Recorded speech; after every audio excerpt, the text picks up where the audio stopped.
El Señor nos dé de su gracia para poder estar algunos minutos compartiendo la palabra del Señor. En la lectura inicial que hicimos del capítulo 13 de Segunda de Corintios, hace unos minutos atrás, para aquel que no tuvo la oportunidad de escuchar la lectura, es el último capítulo de esta carta del apóstol Pablo a la iglesia de Corintio.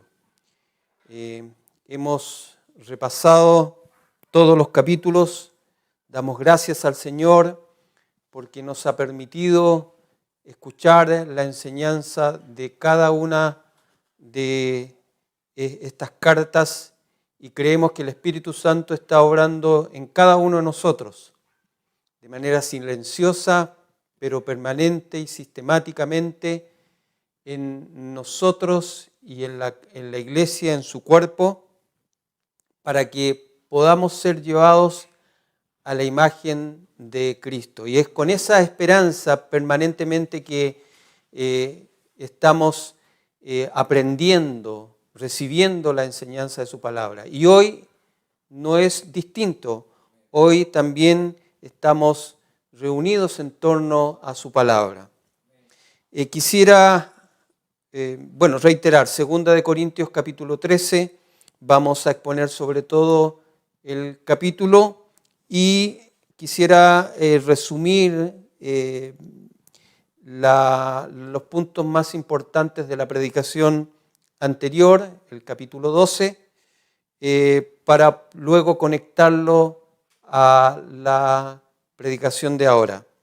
En el sermón anterior, el domingo pasado, se nos hacían algunas apreciaciones, algunos puntos importantes a rescatar de toda la predicación. El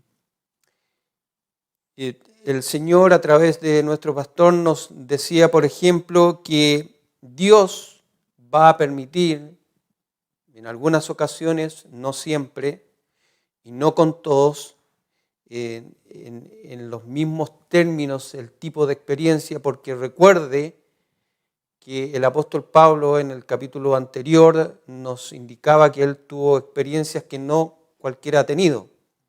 Pero independiente de las experiencias particulares de algunos, si el Señor nos permite vivir ese tipo de experiencias o similares, el único objetivo, el único propósito del Señor es fortalecer nuestra fe y enseñarnos que tiene el control de todas las cosas y que dependemos siempre de Él. Y por lo tanto, en toda circunstancia, en todo momento, debemos descansar en Él. Otro punto importante también respecto de esto es que Pablo se ve forzado a compartir estas experiencias,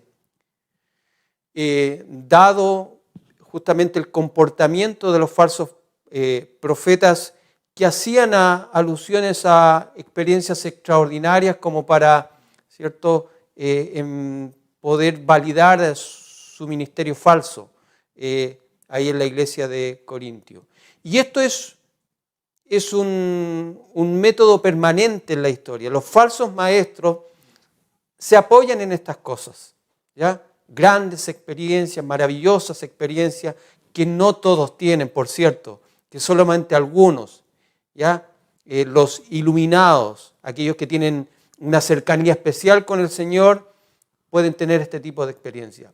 Pero ¿por qué Pablo rehúsa? Porque el tema no son las experiencias personales. Podemos utilizarlas, podemos compartirlas, podemos incluso compartirlas en una predicación, pero no es el todo, porque lo importante es la palabra del Señor. En segundo lugar, en Cristo y en su obra no existen los privilegiados sobre otros, sino que en Cristo somos todos servidores, vasos de barro cumpliendo distintas funciones de servicio a los demás. Y es así, cada uno tiene sus dones, cada uno tiene su oficio, su ministerio dentro de la obra del Señor. Algunos no son más importantes que otros.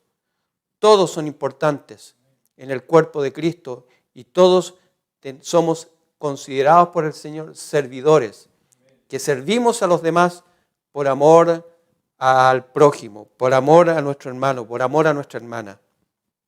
Y por último, el crecimiento de un creyente se hace notable o se hace manifiesto con su testimonio de vida, reflejando en nuestras vidas cotidianas la obra del Espíritu Santo y también el impacto que produce el estar atento a escuchar su palabra.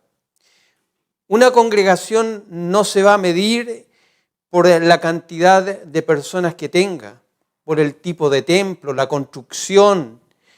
Hoy en día, por ejemplo, el tipo de tecnología que emplean para poder hacer sus reuniones. Y todo eso que llama la atención no es importante. No es más importante que la vida de esa iglesia, las personas que están en ese lugar, reflejen cambios significativos, reflejen el fruto del Espíritu, reflejen el carácter de Cristo. Quizás en forma lenta, pero sí sistemática en el tiempo. Que se note que es una iglesia que está creciendo. Eso es lo importante. Y de ahí temas secundarios, como el crecimiento numérico que podría tener una congregación, una iglesia en la voluntad del Señor. Como la palabra nos enseña, lo importante es crecer a la imagen de un varón perfecto, de un varón maduro, es decir, a la imagen de Cristo.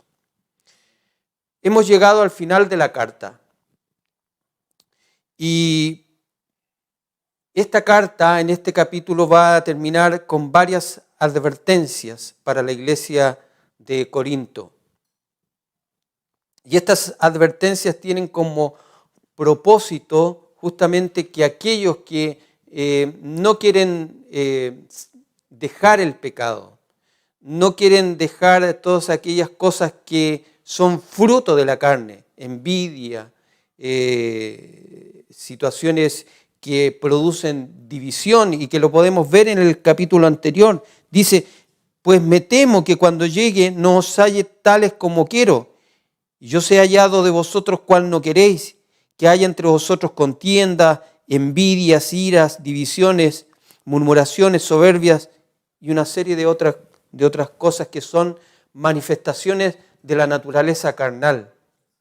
Pablo va decidido, si ellos no quieren tomar asuntos en su propia vida y llevar a cabo una actitud de arrepentimiento, él dice que va a estar decidido a poner orden, a disciplinar, a poner juicio en aquel lugar. Por lo tanto, la predicación y este último capítulo lo vamos a dividir en 4 partes para poder entender lo que Pablo espera de la iglesia de Corinto. En primer lugar, Pablo les dice que los va a visitar. Y esta visita tiene un propósito. Y eso es del versículo 1 al 4.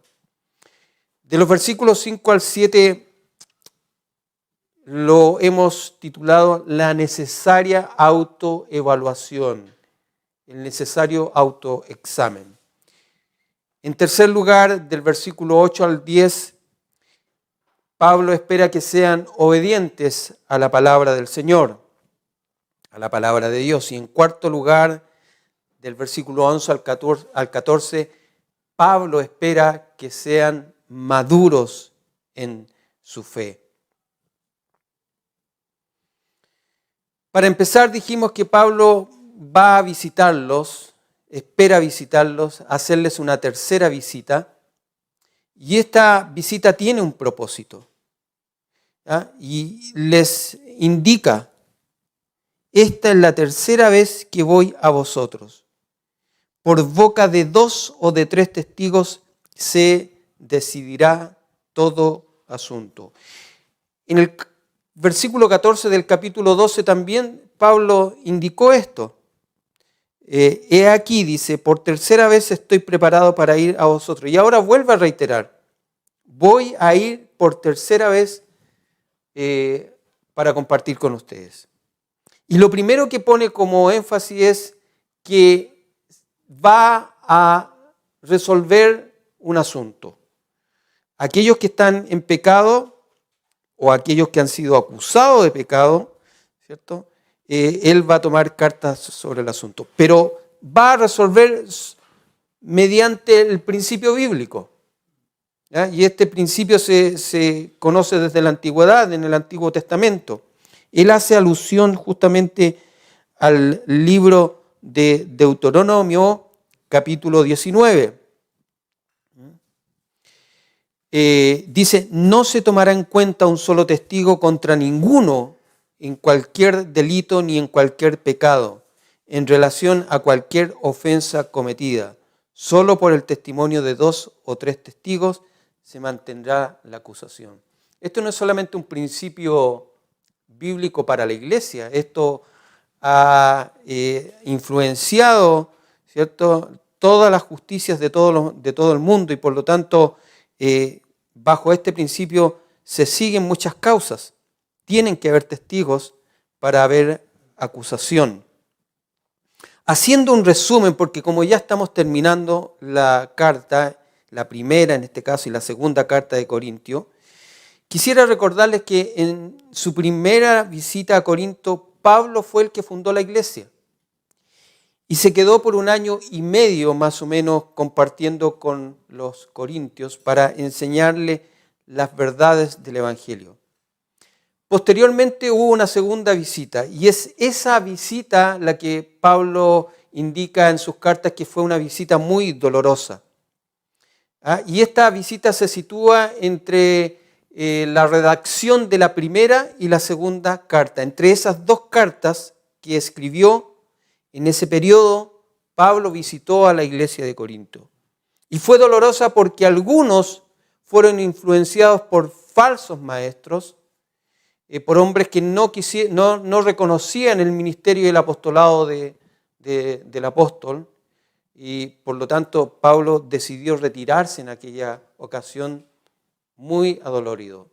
Hemos dicho en reiteradas ocasiones, no por que lo miraran en menos como persona o porque algo le preocupara de él mismo que no lo consideraran.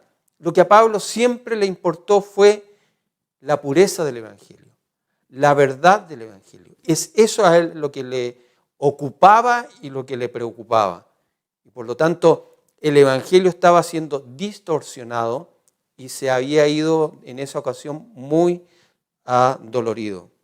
Porque significaba un decrecimiento de la iglesia. No estaba en crecimiento. Cuando hay problemas no resueltos, cuando hay contiendas entre los hermanos, cuando parte de la congregación no reconoce el valor, no respeta, no honra a sus ministros, a sus pastores, cuando no reconocen sus errores, cuando forman divisiones, es una iglesia que no crece. Y es una iglesia que está proyectando una mala imagen al mundo. No está proyectando la imagen de ser la esposa de Cristo. Y por lo tanto, Pablo, para él fue una situación muy dolorosa porque amaba la iglesia de Cristo. En el versículo 2 dice, no seré indulgente. Y posiblemente más de algunos le llame la atención esta palabra. Significa, no pasaré esta vez por alto toda situación que no esté resuelta. Son palabras fuertes, son palabras decididas, pero la situación lo ameritaba. En este caso, Pablo entiende que debe actuar con un poco de dureza, si se quiere llamar así, la actuación decidida de resolver asuntos pecaminosos. Pero no hay que confundir, Pablo nunca actuó con autoritarismo, ni creyéndose dueño de la iglesia. Pero cuando se trataba de actuar en contra de pecados no resueltos, cuando se trataba de actuar en aquellas situaciones que la verdad y la pureza del Evangelio estaba siendo distorsionada, o cuando se trataba de actuar en apoyar a las autoridades de la iglesia de falsos maestros, Pablo actuaba con decisión. Y eso no es actuar con autoritarismo o creerse dueño de la iglesia, es simplemente ser fiel al llamado del Señor. Les dijo antes, y ahora se los vuelve a recordar, que su visita significaría juicio para los culpables de pecado. Pablo es valiente para resolver el pecado porque no es fácil. Es fácil leerlo, pero no es fácil resolver problemas en una iglesia, porque no todos comprenden la labor de un ministro o de las autoridades o de la iglesia misma, porque entre los mismos hermanos Pablo exhorta a que nos amonestemos unos a otros. Cuando si uno va por el camino equivocado, un hermano puede en forma privada y con buenas intenciones aconsejarlo. Pero muchas veces estas situaciones se malentienden, se confunden. Entonces se confunden con que en la iglesia lo más importante es el amor. En la iglesia lo importante es que nos aceptemos. Hay frases también que si no se explican bien tienden a confundirse. No interesa cómo estés, igual te vamos a aceptar. No, a la persona la aceptamos porque la amamos. Usted me acepta porque me ama, pero no debe aceptar mi forma de vivir si va en contra de la palabra del Señor. Y por eso, y en ese sentido usted tiene todo el derecho a llamarme la atención como un hermano en Cristo que me ama, si usted me ve equivocado. Entonces no hay que confundir las cosas, pero muchas veces estas cosas provocan situaciones que en muchos casos dejan a hermanos que no tienen comunión, que pierden la comunión y viven en esa situación sin resolverla durante meses, durante años. Y muchas veces yo creo que usted ha tenido la oportunidad de ver este tipo de situaciones. Por eso es que es tan importante poner atención a la palabra del Señor y ver cómo el apóstol Pablo nos enseña principios, directrices de cómo resolver situaciones que no son fáciles y que son complejas, pero que estamos llamados a resolverlas. Pablo no actuó como un miedoso, no actuó como un débil, como muchos de estos falsos maestros lo acusaban, de que por las cartas era muy valiente, pero cuando estaba presente decían era débil, miedoso para actuar. Pablo no era un miedoso ni un débil, cuando tenía que actuar, actuaba. Es una visita con propósito, dijimos. Y es interesante también, si usted lee el versículo 4, si quiere lo leemos entre todos, lo que dice, porque aunque fue crucificado en debilidad, vive por el poder de Dios, pues también nosotros somos débiles en Él, pero viviremos con Él por el poder de Dios para con vosotros. Leo el 3 para entenderlo de mejor manera. Pues buscáis una prueba de que habla Cristo en mí, porque me consideráis, yo digo, y parafraseo, me encontráis débil, el cual no es débil para con vosotros, sino que es poderoso en vosotros. Y como le decía, es interesante este versículo 4 porque habla de la debilidad humana. Y nos muestra también a Cristo en una situación de debilidad. Cristo en su muerte aparenta la situación que es alguien débil, muerto y crucificado en la cruz. La gente escupiéndole, la gente riéndose de él, dejándolo desnudo. Y no es una situación muy cómoda quedar desnudo frente a todos, avergonzándolo. Es una situación de debilidad. Pero inmediatamente cuando Cristo en esa debilidad muere, el poder de Dios lo resucita. Y lo que nos está enseñando esto es de que en el Evangelio lo que Dios ocupa no son las fortalezas humanas, porque las fortalezas humanas tienden a caer en el orgullo, tienden a creerse que son autosuficientes y creemos que somos nosotros los que provocamos los cambios. Pero en el Evangelio son nuestras debilidades las que salen a relucir para que el poder de Dios se manifieste en toda su gloria. Así como Cristo, ¿cierto?, fue resucitado por el poder de Dios, así también nosotros muchas veces aparecemos como débiles ante los demás.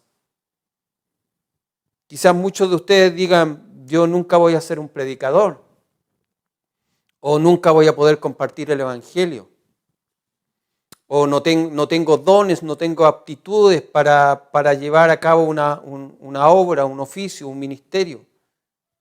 Pero lo importante es que no confiemos en nosotros, sino que confiemos en el poder del Señor. Recuerde que en el capítulo anterior Pablo apela a una debilidad que el Señor le colocó.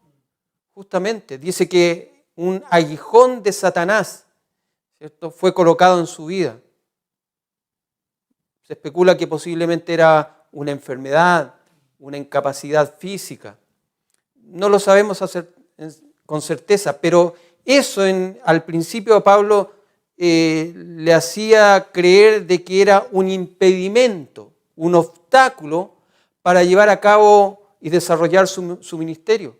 ¿Y cuántas veces nosotros hemos pedido que el Señor nos quite ese tipo de debilidades para servir libremente al Señor, para servir en su ministerio? Porque creemos que esas debilidades nos ponen obstáculos y decimos, Señor, quiero ser libre, no tener ningún trabajo, para no tener horarios que me impidan servirte, o algún problema físico que nos impida desplazarnos, nos permita leer de buena manera, y tantas cosas que para nosotros son debilidades que nos impiden, según nosotros, llevar a cabo el ministerio.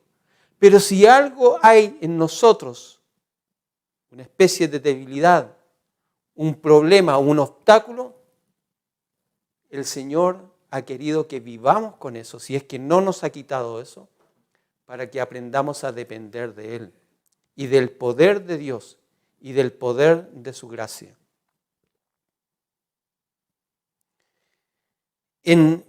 Pablo mostró lo que parecía ser debilidad mientras servía. Cuando fue en su segunda visita, pareció un débil, como que perdió ante los falsos maestros.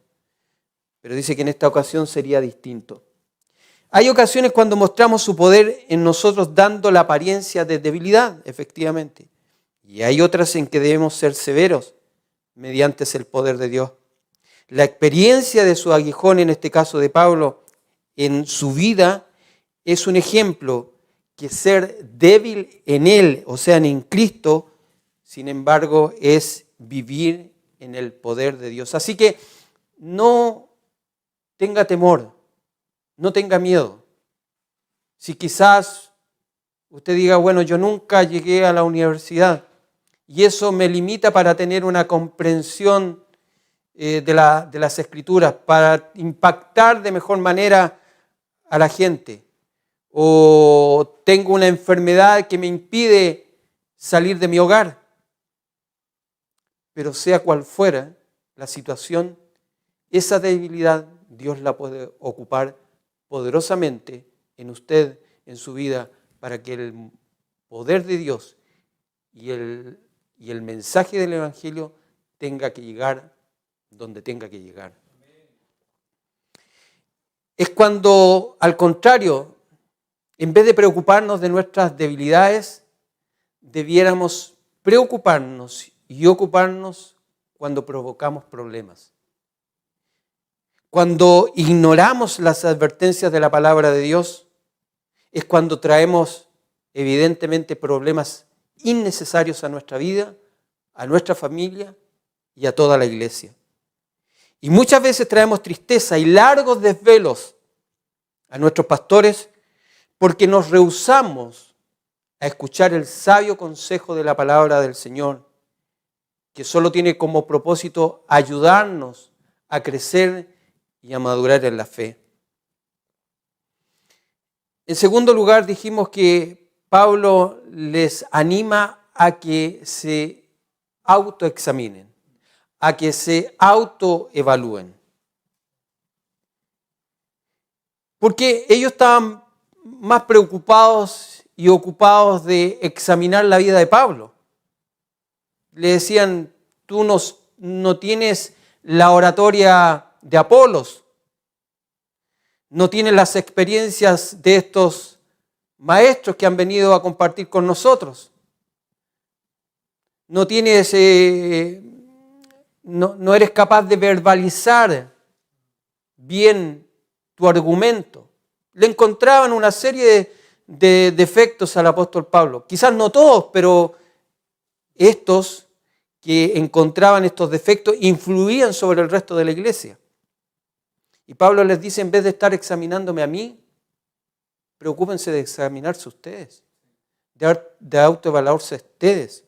Y por eso que dijimos que es necesaria la autoevaluación de nuestra vida espiritual. Y eso es a lo largo de toda nuestra vida. No porque tengamos inseguridad de lo que Cristo hizo en nosotros, sino porque el Señor apela en su Escritura, mediante la instrucción de Pablo, a que es un deber de cada creyente. ¿Estás en la fe? Les pregunta. Porque un creyente podrá examinarse con total seguridad que puede pasar la prueba de que está en la fe. Pero en cambio, uno que no es un verdadero creyente tiene que hacerse la pregunta si está en la fe.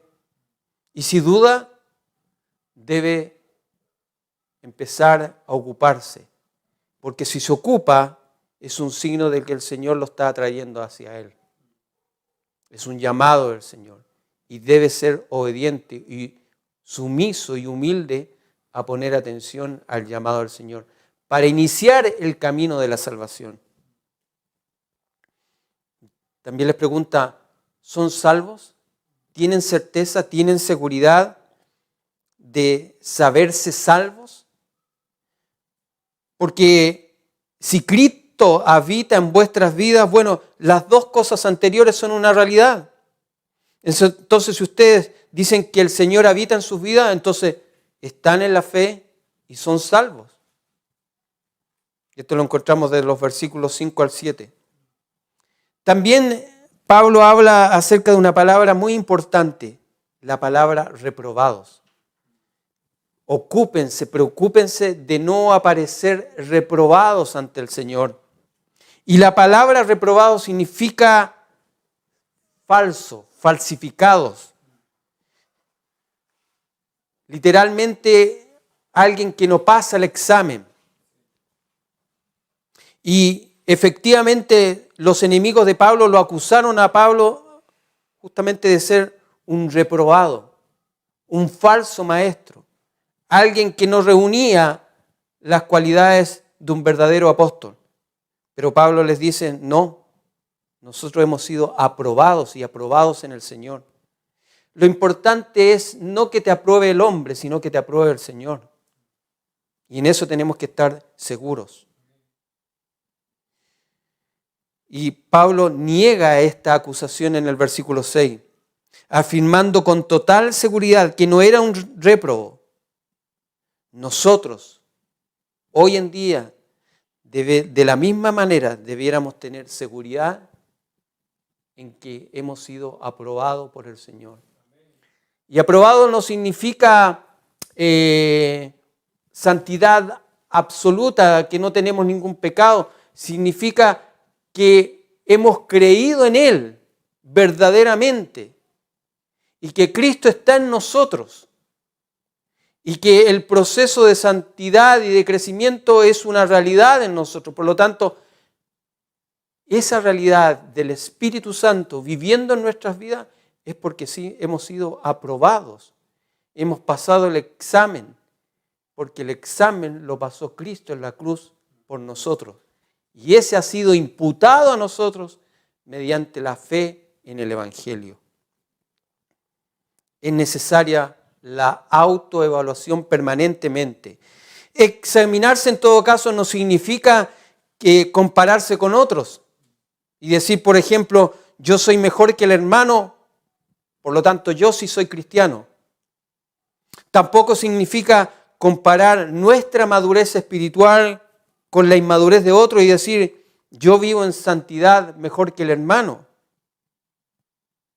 Tampoco significa comparar el poco conocimiento quizás de un hermano o de los otros hermanos con respecto al gran conocimiento que podríamos nosotros decir que tenemos. Y en ese sentido decir, estamos bien, soy un verdadero cristiano.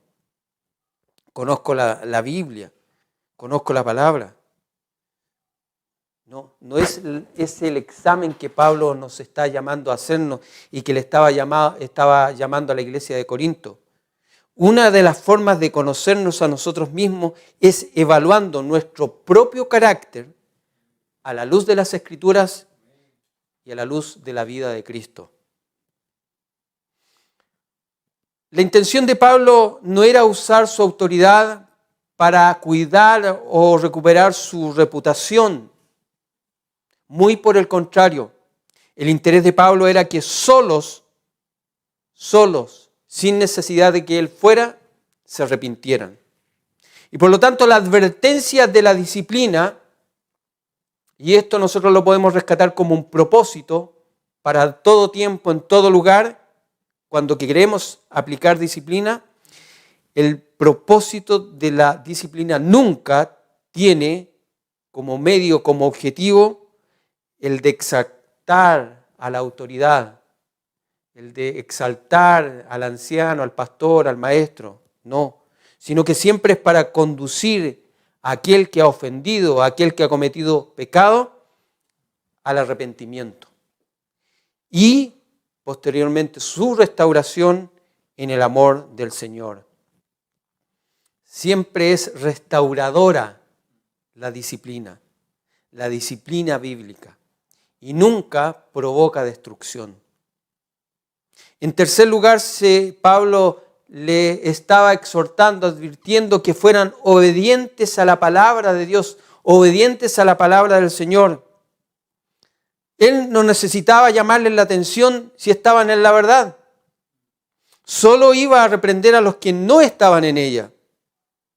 Recordar en todo caso que la verdad no es un concepto, algo simplemente que entendemos intelectualmente, mentalmente. Por sobre todas las cosas, la verdad bíblica es una persona.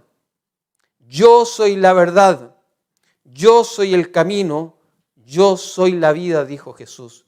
Por lo tanto, la verdad es Cristo.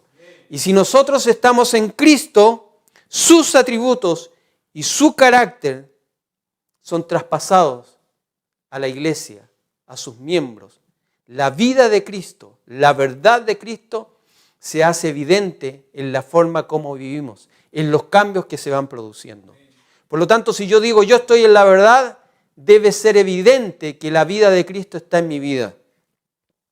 Pablo estaría muy contento cuando los corintios estuvieran fuertes, sin importar cómo lo vieran a él, porque no era lo importante para él, siempre y cuando estuvieran madurando en la fe. Versículo 9. Estas advertencias de Pablo y aún la severidad con la que actuaría cuando les visitara, tenía siempre la intención de edificar y de nunca de destruir. Siempre la palabra del Señor puede ser muy dura, pero siempre tiene como propósito edificar, construir, animar, exhortar. Y por eso es que es tan importante el discernimiento cuando escuchamos a alguien. Porque si la palabra que está escuchando usted está dividiendo, está destruyendo, está desanimando, está llevándonos a pecar más, a no confiar en Cristo, a no confiar en el Evangelio, tenemos que tener cuidado. Pero si estamos escuchando un mensaje que nos está animando, exhortando a vivir la vida de Cristo, a vivir en santidad, entonces debemos usar el discernimiento. Porque la verdad de la palabra del Señor siempre debe estar presente en una predicación.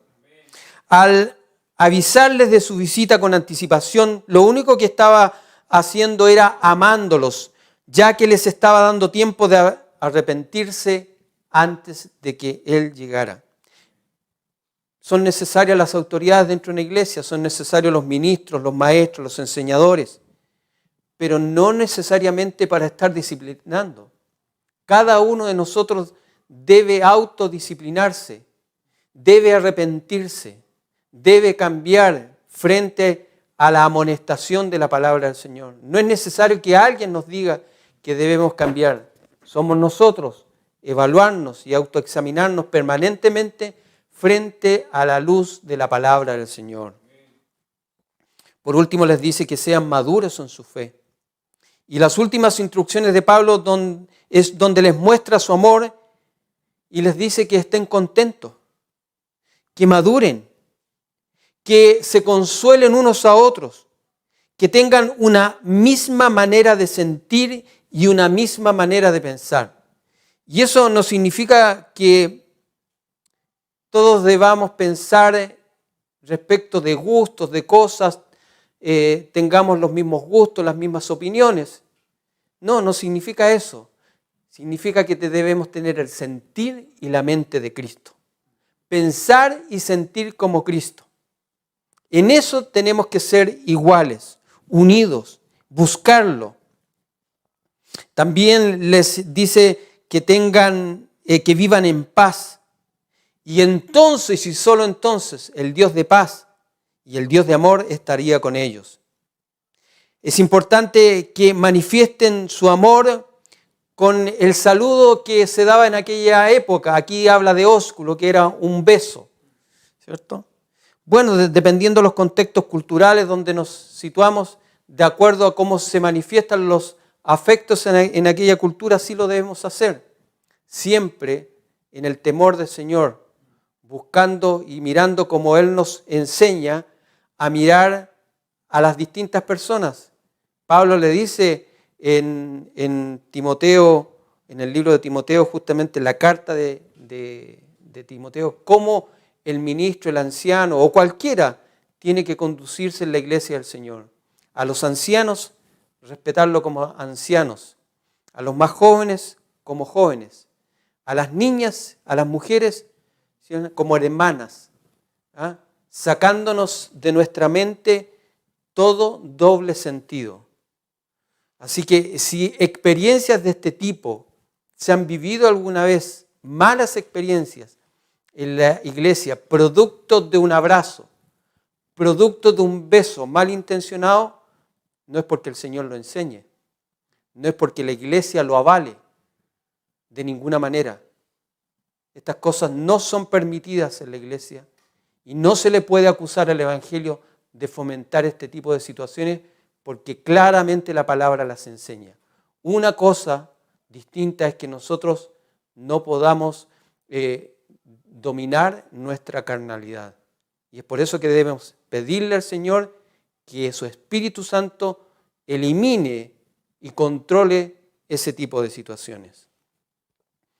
Por último, Pablo les recuerda a los corintios de que hay otras iglesias que les aman y les saludan para que no se olviden que ellos son parte de una iglesia universal. No son la única iglesia, sino que hay muchas iglesias en muchos lugares. Y el deber de cada uno de nosotros, como hijos del Señor, como miembros de una iglesia local, es orar por el cuerpo de Cristo. No nos conocemos todos.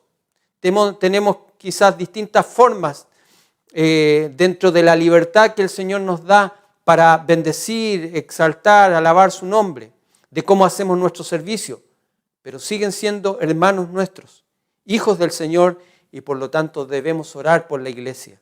En muchos lugares la iglesia es perseguida. En todo el mundo siempre la iglesia ha tenido oposición, pero esa oposición tiene grados. Y en muchos casos esos grados llegan hasta la persecución física, la muerte de las personas, como hoy en día lo vemos en muchos lugares. Y por lo tanto debemos orar por nuestros hermanos, sobre todo por aquellos que están sufriendo, porque somos parte del cuerpo de Cristo. Pablo concluye con una de las más grandes bendiciones de la palabra del Señor, la bendición de la Trinidad en el versículo 14. La gracia del Señor Jesucristo, el amor de Dios y la comunión del Espíritu Santo sean con todos vosotros. Amén. La gracia, el amor y la comunión de Jesucristo, de Dios el Padre y del Espíritu Santo, era el anhelo de Pablo para su amada iglesia en Corinto. Y es el deseo de todo ministro, de todo pastor, que la gracia del Señor Jesucristo, a través de la manifestación de la Trinidad, sea con todo su pueblo, sea con toda su iglesia. Algunas aplicaciones prácticas. Debemos permanentemente, en todo tiempo, examinarnos si estamos en la fe. Es un consejo para todo creyente en toda época. Desde que conoció al Señor, ¿ha visto cambios significativos en su vida? ¿Ha visto que lo que era malo, aquellas cosas que le producían tristeza porque lo alejaban del Señor, lo alejaban de la fe, ya no están? ¿Han ido cambiando? Si han ido cambiando es una señal, es un signo de que el Señor está obrando en su vida, de que está creciendo, de que el Evangelio está operando en su vida. Porque un creyente necesariamente reflejará en su vida el fruto del Espíritu Santo. Y en ese sentido, aborrecemos mucho más el pecado ahora que antes, o nos sigue siendo indiferente pecar o no pecar. Un creyente verdadero reflejará en su vida el carácter de Cristo y por lo tanto buscará la santidad en su vida. Buscará crecer a la imagen de Cristo. Un creyente verdadero luchará siempre por la unidad de la iglesia. Un creyente verdadero reconocerá y honrará a sus pastores en el ministerio y en la labor que desarrollan. Quisiera terminar con un párrafo del libro 9 Marcas que indica cuáles son las señales y las marcas de una iglesia sana, una iglesia madura, una iglesia que crece y que creo que son muy atingentes dado que estamos terminando el libro de Corintios. ¿Cree usted que es su responsabilidad ayudar a edificar una iglesia sana? ¿O cree simplemente que es labor del que está en autoridad, que son los pastores, son los predicadores, son los oficiales, como se nombran en nuestra iglesia, los que tienen los únicos responsables de edificar una iglesia sana? Yo creo que no.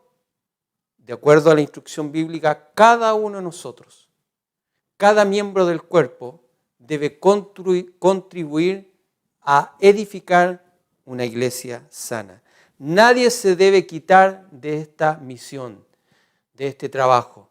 Es responsabilidad de cada uno de nosotros. Las iglesias locales existen para mostrar al mundo la gloria de Dios. Y esto lo hacemos fijando nuestros ojos en el Evangelio de Jesucristo, confiando en Él y solo en Él para salvación, y amándonos unos a otros con la misma santidad de Dios, su unidad y su amor. Estas son las marcas y el propósito de una iglesia que crece, una iglesia verdadera, una iglesia sana, y era lo que Pablo esperaba que ocurriera en la iglesia de Corinto. El Señor bendiga su palabra en nuestros corazones.